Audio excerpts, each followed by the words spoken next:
Hi viewers, இன்றைக்கி நான் ரொம்ப சிம்பிளாக வீட்டில் சேமியா கேசரி எப்படி செய்கிறதுன்றதை காட்ட போகிறேன்.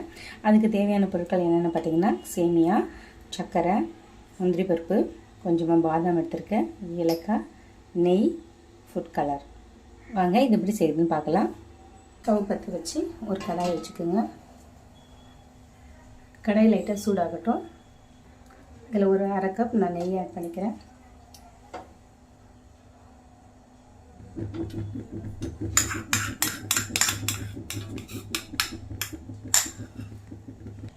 நெய் சூடாகணும்னா முந்திரி ஆட் பண்ணிக்கிறேன்.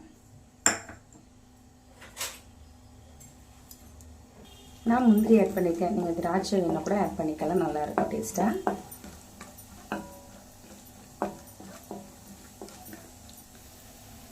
இதனோட ஒரு கப் சேமியா ஆட் பண்ணிக்கிறேன். சேமியா நல்லா வறுக்கணும்.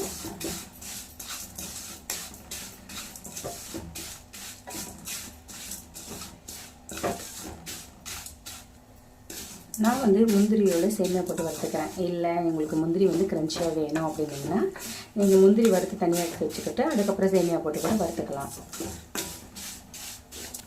இப்போ சேமியா நல்லா வறுபட்டுடுச்சு. நான் சேமியா ஒரு கப் எடுத்துருக்கேன். அதில் 1.5 கப் தண்ணி ஆட் பண்ணிக்கிறேன்.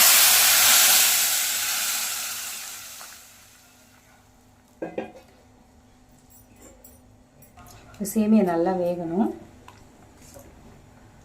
நான் 1.5 கப் தண்ணி எடுத்திருக்கேன். நீங்கள் 2 கப் கூட எடுத்துக்கலாம். ஏன்னா 2 கப் எடுத்திங்கன்னா கொஞ்சம் இலகுவாக வரும்.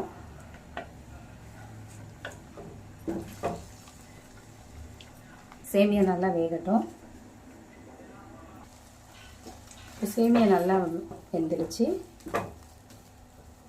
இந்த ஸ்டேஜில் நான் கொஞ்சமாக ஃபுட் கலர் ஆட் பண்ணிக்கிறேன்.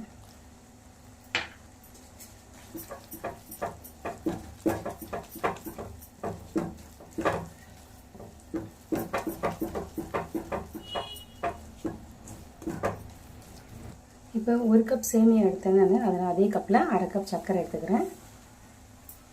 இதையும் சேர்த்து ஆட் பண்ணி கலந்துக்கோங்க.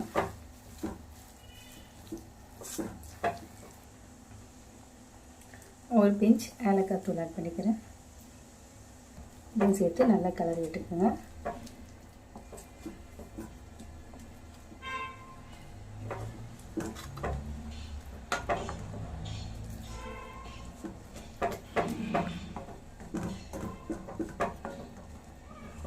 கொஞ்சம் நல்லா கெட்டியாகட்டும்.